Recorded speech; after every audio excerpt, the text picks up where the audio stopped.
Everyone. Good morning, everyone. Good morning. Morning. Morning.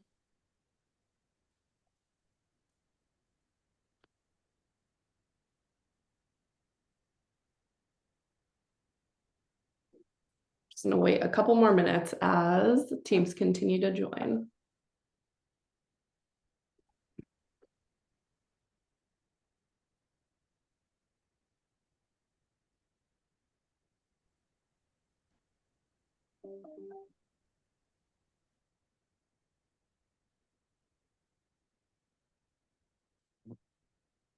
Good morning. Good morning. Good morning. Good morning.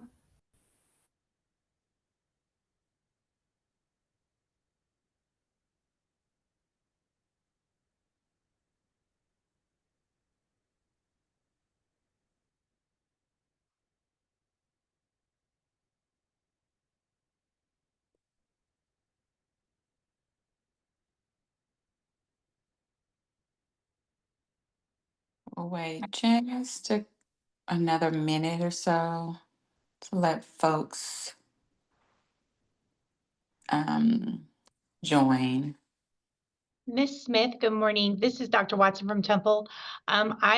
Dr. Ward, Dr. Rogers, and Miss Atmar will not be joining us today. Okay. We have a board retreat that they're at. Okay, very nice. Thank you for letting us know. Dr. Tate, is this pretty much the Lytle team that'll be joining today? Yes, ma'am. We have two other conflicting meetings, so Okay. I'll be representing the team today. It just wasn't a great day for everyone else. I get it. And I think I remember you sharing that. So happy summer, y'all. I hope the summer has started off nicely. It has been nice at my household. My son is pleased with the summer camps that I've chosen so far. So fingers crossed it continues to go well. So really nice to see y'all this morning. We are going to jump in to our July training session. Here is the session overview. I will drop in the note catcher for you all that I emailed. Let me drop it in now. One second, something's happening. Okay, there it goes. So the note catcher that was emailed to everyone. So this session, the session overview, the first section that we're going to cover will be over a recap of the project scope. So kind of regrounding you all in where we've come from and where we still are going. So to give you an overview of that. And then section 2 will be about the needs assessment overview. And then section 3 will be about having tough data conversations. And so that will be the things that we cover today. Objectives. At the end of the session, you will understand where we are at and where we are going with the Teacher Time Study Project. You will also understand the role of the needs assessment and the role that it will play in the remainder of this project. You'll be prepared to complete the needs assessment after the July convening, so not before. So we'll give you all the tools and talk to you about what should happen after the July convening. And you will be prepared to have challenging conversations about data at the July convening. So recap of project scope, section 1. So here is the study structure that was presented at the beginning of the project. We are still in phase 1. So phase 1, we are assessing the needs, and that involves data collection. That will go until July, until the July convening. Phase 2 will start in July after the July convening, and phase 2 will focus on identifying improvements. So that will run from July to August. That will include the needs assessment, the root cause analysis, the identification of the ideal state that you would like for your district to be in, and then identification of strategies to move forward is phase 2. And then phase 3, it's plan and action plan, essentially. And that's from September through December. And that's the theory of action development, implementation planning, and then measurement planning. So this is the study structure, and this is where we've been, and this is where we're going, just to kind of get you regrounded.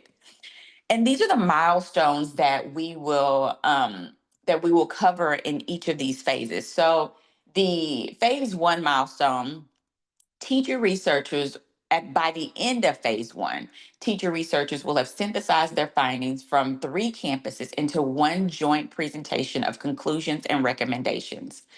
Teacher researchers will join June coaching calls to give the DQI teams an overview and like a short presentation of what they will be presenting at the July convening. By the end of phase two, districts will submit a completed needs assessment that includes findings from survey data, researcher field methods, policy, and document audits using information collected from the 3 case study campuses. Districts will also submit a completed gap analysis identifying the ideal state based on the framework of practices. Your teams will have the responsibility of identifying strategies to move the district from the current state toward the identified goals and objectives. And that will happen by the end of phase two. So these are our milestones for phase two. By the end of phase three, districts will submit a detailed implementation plan in response to findings of the needs and gap analysis. So it's a lot, but we are walking you through it. And I am excited that we're almost at the end of phase one. So July convening overview, just to give you an overview of the objectives that will happen at the July convening. So teacher researchers will disseminate their findings and share their recommendations on actions to take. And then your teams will walk away with 1 to 3 prioritized needs based off of the presentation and the data that you've collected. Your teams will be introduced to and prepared to complete the root cause analysis. So we'll introduce that to you, and then you'll be prepared to complete it. And then all participants will identify insights on common teacher time challenges and actions or recommendations from peer district presentations. So you'll hear from others. And that is the overview for July convening. So we are about to wrap up phase one. We're getting ready to wrap up phase one. So what we're asking is that you make sure that you complete your analysis of staff survey and baseline data, that you upload your completed staff survey data analysis protocol and baseline data analysis protocol to your district folder. And this is what we covered in our last training. At the June coaching call, teacher researchers will join and preview their presentation with the DQI team. So it's coming together, but we are asking that you complete your 2 protocols and upload them to the folder. And then at the June coaching session, we'll talk a bit about that, but we'll also give teacher researchers time to preview their presentation with you all before the July convening.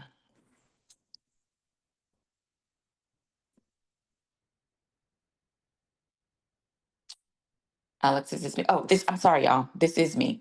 So we have 2 questions that we want you to answer, and this is a group share out. So we want to know, do you have any questions or need any support with the final steps to wrap up phase one? And then we're wondering about what questions or wonderings you have about the July convening based off the information that has been shared. So you can come off mute, you can put it in the chat, however you want to ask your question or get your thoughts out.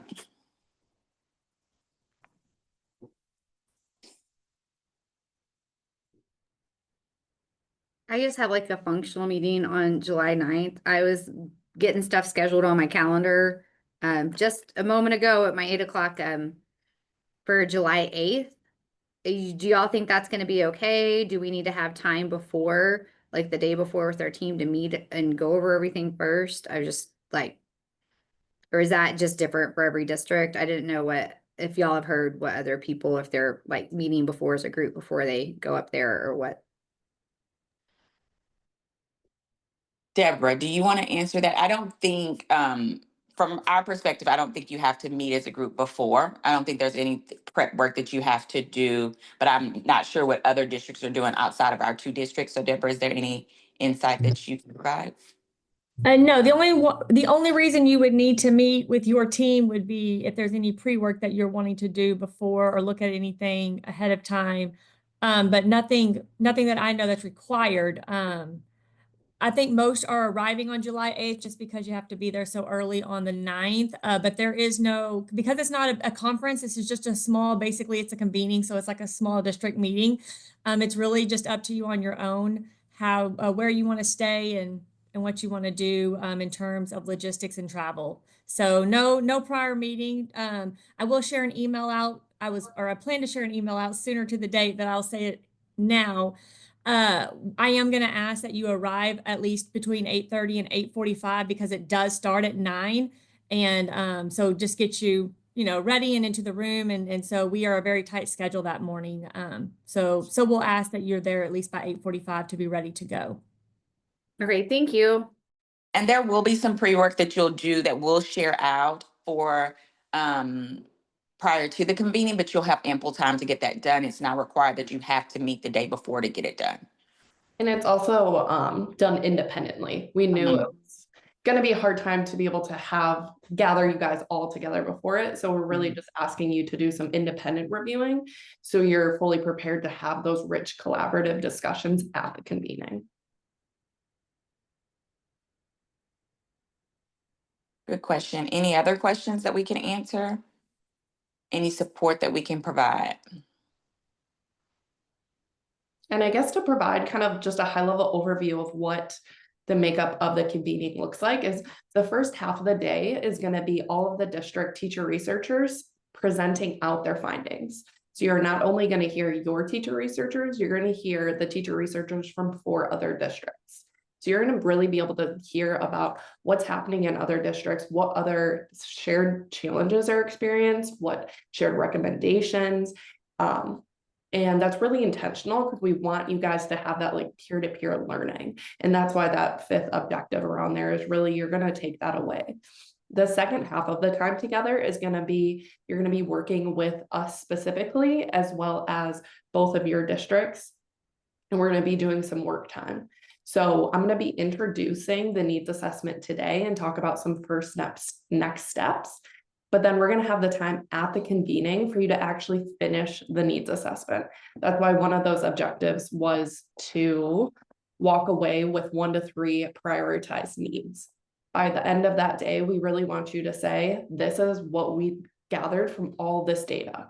Want you to be able to feel like you have like closed up, wrapped it up with a ribbon of phase 1, and you're like, we know what we need to prioritize. Now we can go in, we're going to introduce the root cause analysis to you, and then you'll be transitioning into the next phase. So it's going to be a good mix of like hearing about what other districts are doing, what they learned, and then you're going to be able to be on the ground working with your district groups.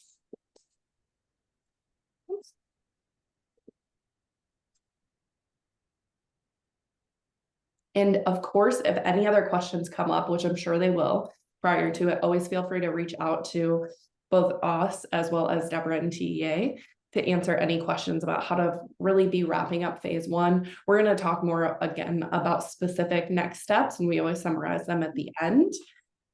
We know that phase 1 has been a lot, and just want to make sure that we're wrapping it up and have that all set.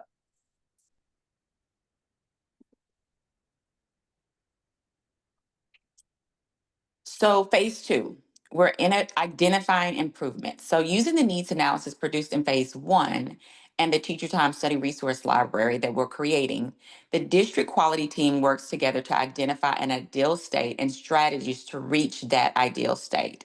So the strategies that we are incorporating that we'll be using in phase 2 will be strategies for training and coaching topics. So we'll identify future states and target objectives. We'll identify strategies to close the gap. The resources and tools that we'll be using is the teacher time study resource library that's being created, a gap analysis template that will be shared with you, and a theory of action template that will also be shared with you. And we'll also walk you through how to use those templates. the milestones. By the end of this phase, you will be asked to submit a needs assessment and gap analysis to identify an ideal state based on best practices and identifying strategies to move the district from current state toward identifying goals and objectives. And so the resources and tools section, the resource library, will be a set of resources that you can use that can identify best practices that other districts have used, TEA projects that are available. So it'll be a resource of things that can help you lean into best practices. And then you'll have the templates to guide you through the process. So that is what we're doing in phase 2.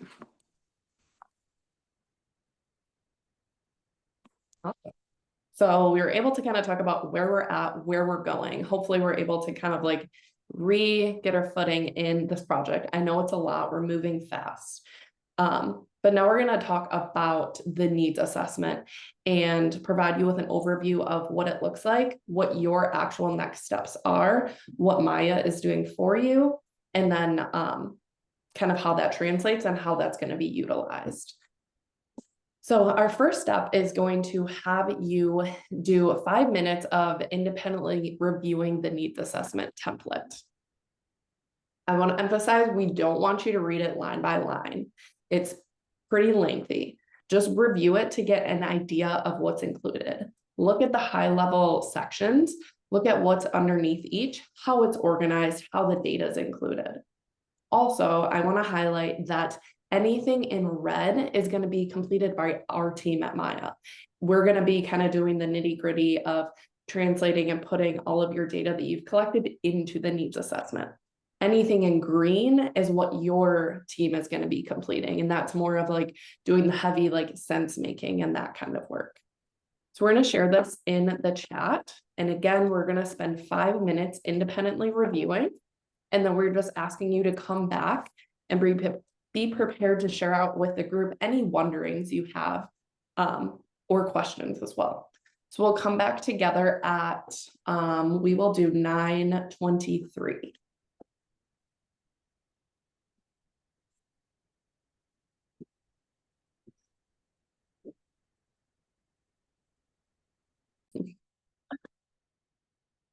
I always forget. All right, so we're going to jump in now and actually go over the details of the needs assessment, like the who, what, where, when, why. And so first, what is the purpose of this needs assessment? The whole goal is really to synthesize all of the data and all the work that's been done during phase 1.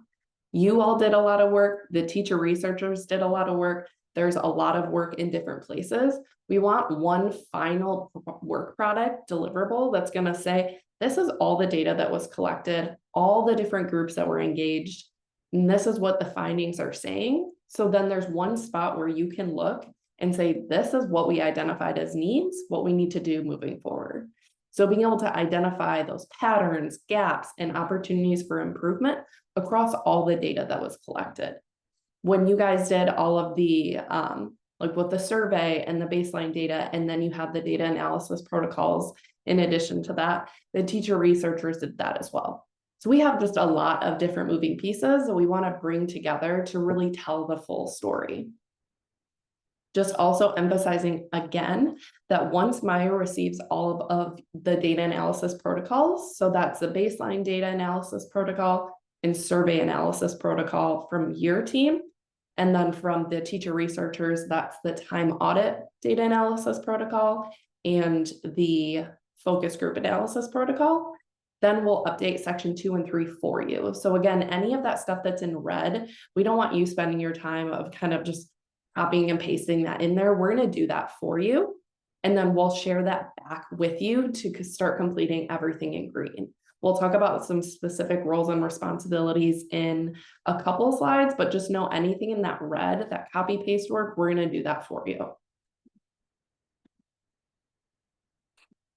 So to provide an overview of these sections and kind of what each consists of, I'm going to go and share my screen and walk through the actual needs assessment in a couple minutes. But first, I just want to provide you with an overview again of how it's organized. So that first section is the background and purpose. So this is providing the rationale for your district participating in the time study, the area of inquiry that you selected, and then your district specific goals. This is important because we just want to lay the groundwork. It may seem obvious now, but when you're sharing this out, it's important to have this information up front. And then for when you use this document later on, it's kind of a good reminder. The next section is the methodology. So this talks about the specific data collection tools that were used, and then the response rates of each. So that's why we have on the data analysis protocols and within the summarized documents, kind of those numbers. We're going to include the number of surveys, who participated, who completed it, the number of focus groups, who participated, to really get an idea of who we were able to engage and whose voices are represented in this time study. And then section 3 or 4 are where the real meat of the document is. So section 3 presents the actual key findings, summarizing all of the data collected from all those 4 different sources. The key findings are organized by the following themes. There's time use and allocation, time-related challenges, well-being and work-life balance, and then strategies utilized.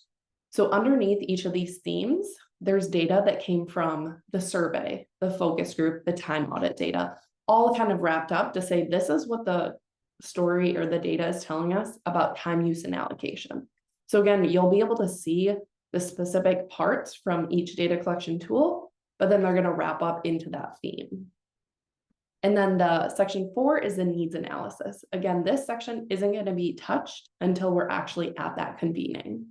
But this is where teacher voice insights will be shared.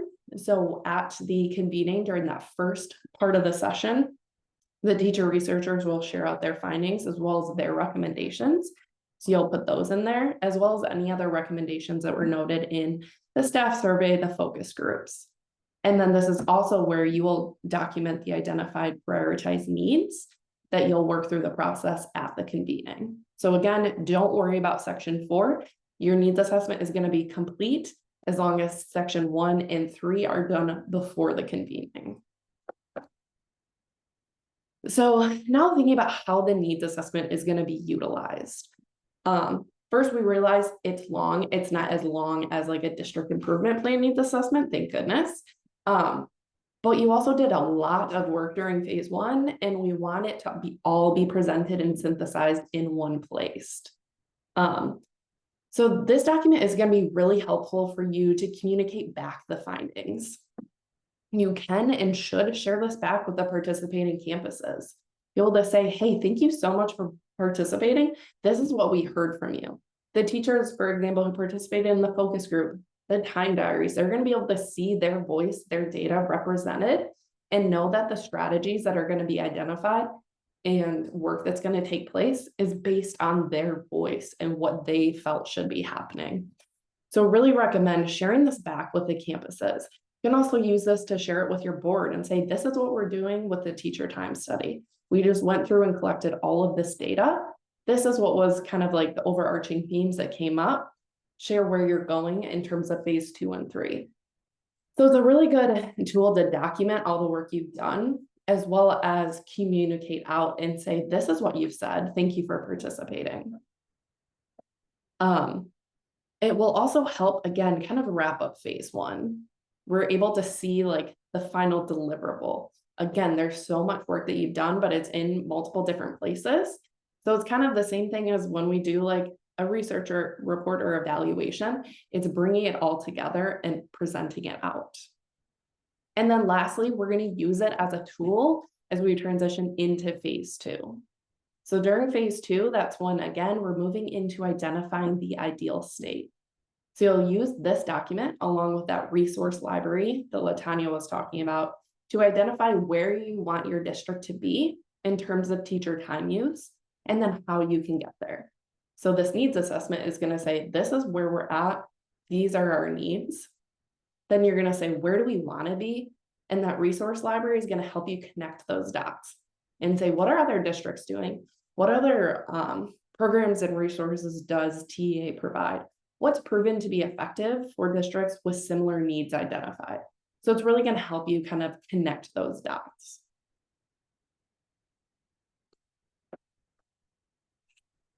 All right, so now I'm going to talk about what we are actually asking of you to do before the convening. I'm going to talk about role-specific responsibilities first, and then I'll show you specifically what we are asking of you and share my screen and walk through the needs assessment. So first, as previously mentioned, our team is going to fill in all of that data that you previously collected. Anything in red font, you do not have to touch or worry about. So once all of the data analysis protocols, we have those uploaded, we'll go through, update your needs assessment, and share it with the DQI team. Once you receive this from us, it'll be the role of the DQI team lead to complete 2 sections. So we're asking first that you complete section 1, talking about the rationale for conducting the study, your area of inquiry that your district identified, and then your district short-term goals. So as a reminder, we talked about this during the kickoff as well as during our first coaching call. So I'll just go back, reflect your notes. It doesn't have to be long detailed. Just say, this is why our district participated, the area of inquiry, which one we selected, why we selected it. And then if you remember during our coaching call, we had you identify, I think it was like 1 to 3 short-term district goals. Just include that. The next section we're asking that the DQI team lead complete is documenting any study limitations. And this is at the end of section 2 of the methodology section. So think about, did you have a difficult time engaging a specific group, like a specific grade level, a specific subject? Was it a bad time of year for observations? Was thinking about with testing, like all of these different nuances that are important for individuals to know as they're reviewing the findings, that should be documented here. Again, these can just be bullets. It doesn't have to be written out and super lengthy.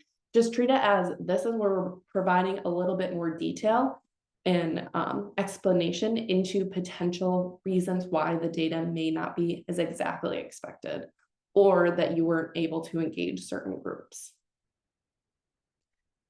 Any questions about the expectations and what we're asking of the team lead? Again, I'll share my screen and show you specifically where we're looking for in a second. All right, so after those 2 sections are completed by the lead, we're asking that the lead shares the completed needs assessment, again, excluding section 4, back with our team, Maya. That's because we're going to have the needs assessment printed out and ready for you at the convening. So we want to make sure we have the most up-to-date one.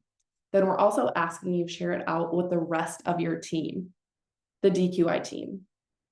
And that is because this is the really important pre-work.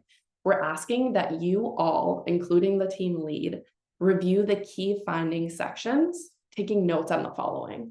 So if I were you, either pull it up on your computer, make your own copy, or print it out and do some post-it notes. We want you to read through the key finding sections and take notes on the following. What is standing out to you? What concerns you? And what's an opportunity? We really want you to come with all of this, the data kind of previously reviewed. You'll have some time to re-review it, but we want the time together to really be used to collaboratively share out, this is what I noticed, what did you notice? So spend time, even if it's in the hotel, like the night before, like anytime that you're able to dedicate an hour to review this is great, but that's the one ask that we have of everyone prior to the convening. So I'm going to share my screen. And as I mentioned, walk through the actual needs assessment now.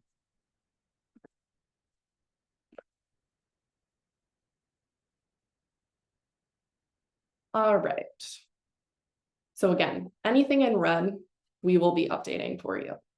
First is the table of contents. This first section, again, is the background and purpose. So this is where we're asking the DQI team lead to add in the rationale for conducting the study. So describe the context or problems that prompted your district to participate in the teacher time study. List the area of inquiry. As a reminder, the 3 areas of inquiry are teacher isolation, unsustainable workloads, or some suboptimal resource allocation. If I remember, both of your districts selected unsustainable workloads. So just put unsustainable workloads and then a brief discussion why your district selected that. Next, we're just going to have you list the short and any long-term goals that your district identified in participating in the time study. These goals range from anything about specific things that you were hoping to learn to being able to engage a broad range of teachers. We just want to have those documented up here. The next part of this section is just talking about the high-level research questions that really drove this needs assessment. And the themes are specifically kind of lumped from these research questions.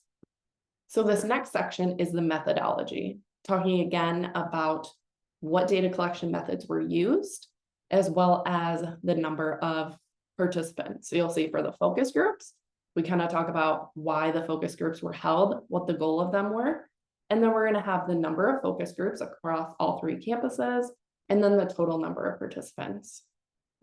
For the staff survey, we'll have the number of surveys completed by staff, by campus admin, by district administrators, and then the grade levels and subjects represented.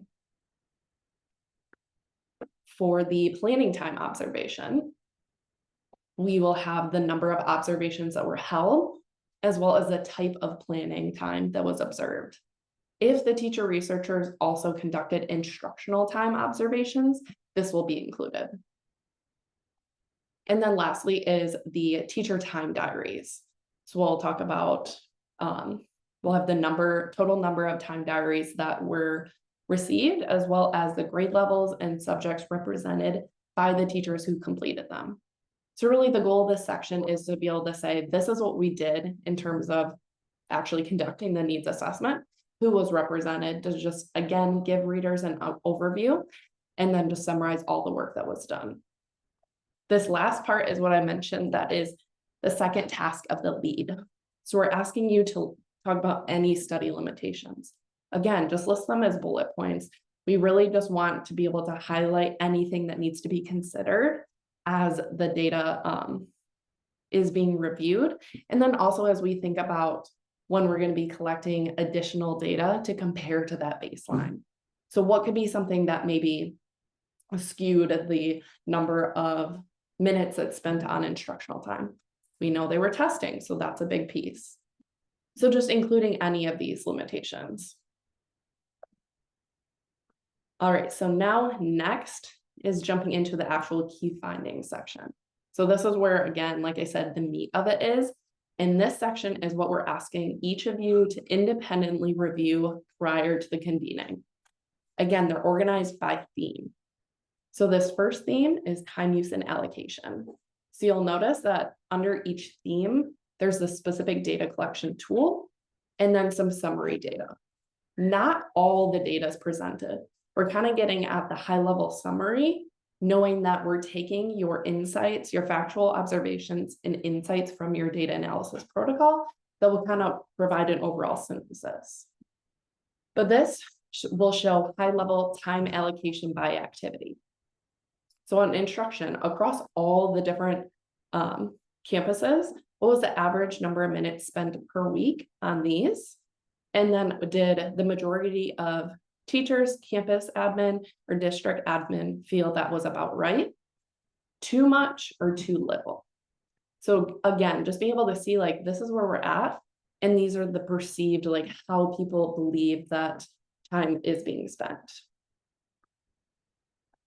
This is again where I'll be pulling the factual observations that were highlighted, as well as plausible causes from your data analysis protocol. So it's going to be presenting both kind of what you pulled from the data, as well as some of the high level summarized data. From the planning time observations, we'll present the average align time, the minimum align time, and the maximum align time by district, and then overall. Again, we'll discuss kind of what you observed in that. Or this comes from the teacher researchers. From the teacher time diaries, we'll have the average number of hours worked by teachers, be able to look at it by campus and then district overall, and then for the full week as well. Also noting that, and I will update this, but day 1 through day 5 will always be a weekday. Day 6 and day 7 are weekends. So you'll be able to kind of compare how much time is being spent on typical weekdays versus the weekend. Total time by activity over the week. So the average amount of time that teachers reported spending on teaching lessons, internalizing existing lesson plans, and so forth. And then also a task aligned to required teacher by duties. This also comes from the teacher time diaries of being able to say by day, how much time are they spending on aligned tasks versus unaligned tasks. And then also from the focus group, talking about, there was questions around what are the task duties that are non-instructional but essential to teachers' jobs, and what are not essential to you and your student success. So kind of talking about what the responses were from those questions. The next section is talking about time-related challenges. So again, focus group, talk about those. From the surveys, we'll report the top challenges that teachers reported facing in managing their time. Also including the results from the planning time observations of what was actually observed. The next section, well-being and work-life balance. Going over the average number of hours worked outside of regular school hours, comparing the teachers what they reported versus the campus and district admin estimate. Top 3 tasks that teachers reported working on outside of regular school hours. Teacher level of agreement with various work-life balance survey questions. Reported teacher workload. So whether teachers, campus admin, and district admin thought that workload was not a serious problem at all to a very serious problem, be able to compare any discrepancies between those. Teacher overall satisfaction with their job. And then focus group, kind of the responses to some related questions. And then lastly, strategies utilized. So this kind of is leading into the next section where we're talking about what can be done. This is going to document what teachers reported already doing to help them manage their time. So again, we don't want to recreate the wheel. What are teachers saying that they're already doing? This goes into talking about how parapros, teacher aides, and student teachers are utilized. And then specific, again, just strategies that are reported. And then this last section, again, do not touch this until the July convening. We're going to discuss and add in a couple of recommendations that we noticed from the focus groups and surveys directly in here. But this section, teacher voice insights, is we're going to have you summarize the teacher researcher reported pain points, any recommendations they had. And then we're going to walk through a whole process of having you kind of summarize, like, these are the variety of needs that we identified. We'll work through an activity together to say which one should be prioritized. And then this is where you're going to document up to 3 different priority needs just in bullet points. And that is the end of the document. So again, nothing for you to do right away other than making sure you have your data analysis protocols uploaded. Then we will be, again, putting together your first version of the needs assessment, sharing that back with you for the DQI team lead to complete those first 2 sections. Then prior to the convening, everyone do your independent review, and then we'll come together to really have that rich discussion around what should we be prioritizing. Any questions after walking through that needs assessment in a little bit more detail? Knowing, again, we're always here, so if other questions come up, feel free to reach out. All right, so now that we've talked about the technical details of the convening, we also want to briefly talk about kind of the relational piece. We're going to be presenting data, tough data, that comes from a time study. We know when we have data discussions, a lot of times it can feel personal. We don't want anyone to feel attacked. We want to make sure that we're able to be focusing on not what is not happening, but really focusing on opportunities that the data is highlighting. So we're just going to talk about some high-level best practices in terms of strategies for navigating tough data discussions, as well as a couple communication tools. So first, these are some like 5 high-level strategies to take when navigating tough data conversations. So first, just don't avoid emotional responses. They're gonna happen and they should be acknowledged. All of us have an impact on what this data is gonna say. So you're gonna be defensive, you're gonna feel some sort of way. So just acknowledge that upfront. This can be simply done by stating upfront, like, even if you're surprised, that's okay, this is part of the process and how we're processing the data. Also, by reviewing it prior to the convening, that's going to give you a heads up, and you're going to be able to go through and note any wonderings of why is this occurring? Like, I thought that the data would have said XYZ, but it's saying this. Why could that be the case? It's also important upfront to create safety by setting some ground rules. So start your discussion with any shared norms. A lot of districts already have this when you're starting your meetings, setting the groundwork of we all respect each other, we're not coming in with judgment, there's no fault, making sure that it's a shared space, and also respecting confidentiality. Also, always bringing it back to that shared goal. If we start going down rabbit holes of, well, this campus is doing this, but this campus isn't doing that, remember, our whole goal is that we want to be working to better support teachers so that they can best support student learning. Always bringing it back to that. We're looking at district level systems and how we can best be supporting teachers across the district. And we all have that shared goal. Also, that it is not evaluated or punitive. In K-12, we're so used to educator evaluations. This is completely different. We're not evaluating, we're doing continuous improvement to better understand what's working, what's not, how can we improve, how we're supporting our teachers. Also, when experiencing any potential pushback, number 4 and number 5 are good strategies. The first is to use the pause, paraphrase, and probe approach. So first, pausing, letting any emotion surface, paraphrasing what I hear you saying is, to make sure you're not mishearing or taking something in a different way. And then probing, can you tell me a little bit more about that? So you're questioning this data. Maybe that's because you saw another data point that contradicts that. Why could that be happening? We really want to get into it to really understand the root and then identify any potential conflicts. And then also we want to avoid the data trap. We don't want to just jump to justify numbers. Again, a lot of times, like in education, we're so used to defending ourselves, defending the work that we're doing, and we don't need to be doing that. We don't need to jump in and say, oh, this is happening because XYZ. Let's really think about what could be the root cause of this. And rather than, again, what's wrong with this data? Why wasn't it correct? The next on this slide are a couple communication tools that are really good ways to foster productive and reflective dialogue. So this will be especially helpful as you're going through kind of that needs assessment. After you've been presented your findings from the teacher researchers, you're going to, again, get back during that second work session and say, what do we need to be prioritizing? So first is using I notice and I wonder stems. So for example, I notice that instructional time varies widely between schools. I wonder what contributes to those differences. Next is, again, framing with curiosity and not judgment. Shifting away from why aren't they doing X, Y, Z? Why is this campus not doing that?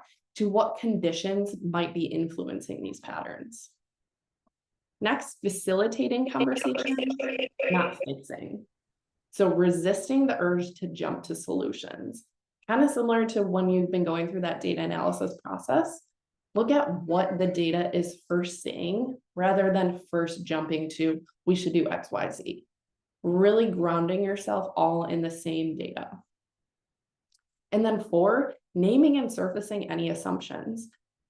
A lot of things you'll have of you expect to see that you can come in and just say, wow, I'm really surprised by that. I expected to see this because of my experience with X, Y, Z. It's really important to name those up front because others might be having similar assumptions, and that'll have some conversation around why did you expect to see that? Why do we not? And then again, getting to that framing with curiosity instead of judgment. If we assumed we were at this place, why aren't we, and how could we get there? So again, we just wanted to be able to briefly talk about some good communication tools to make sure that we are taking all of this data in productively, that we're able to really translate it and not try and push it aside, really be able to say, what can we do? Like, where do we want to be and how can we get there based on what this data is saying? All right, so now I'm going to talk about, we talked a lot about kind of next steps for you, but I'm going to summarize that here. So first, what's coming up? So again, on June 26th, we have the coaching call with both of your districts to preview the teacher researcher presentation. So the teacher researchers will be joining that call.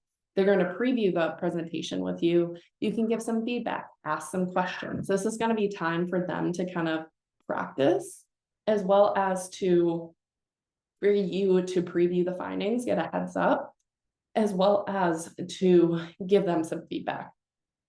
July 9th is the in-person convening. And then August 14th is when the actual needs assessment and root cause analysis is due. Again, sections 1 through 3 are going to be completed of the needs assessment before the convening. So it's really, our goal is for you to leave the convening with the needs assessment completed, because you'll be identifying those 1 to 3 priority needs. That root cause we're going to introduce to you at the convening, and we'll support you during our August coaching call of how to complete that.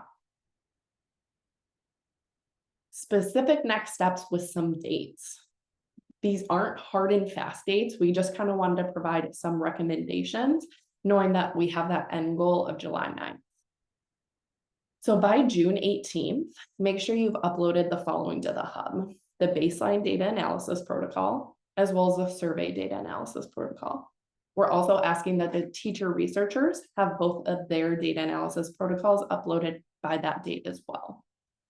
By June 27th, we're asking that the DQI team lead has completed section 1 and that limitation section of the needs assessment. Then we're asking again by June 27th that you've shared that needs assessment with us. That's again because we're going to have them printed out for you at the convening, and then share back with your DQI team members. That'll give them around a week and a half to be able to do that independent review. So by July 9th at 8:30 in the morning, we're asking that you've been able to review and take notes, all of you, on section 3 of the key findings section. So again, these aren't hard and fast deadlines other than June 18th. We're really asking for those to be completed. June 27th is just ideal so that you give your team members enough time to do that independent review. And then July 9th is a hard deadline because that's when we're all coming together. Any questions about these next steps?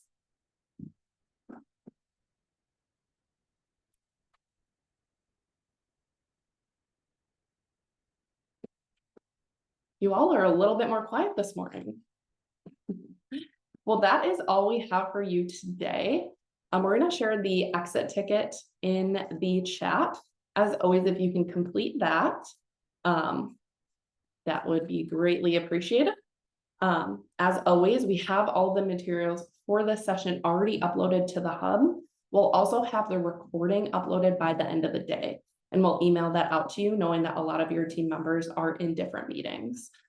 So they're going to be able to go back and complete that, and then also make sure that they complete that exit ticket so we know they completed it asynchronously.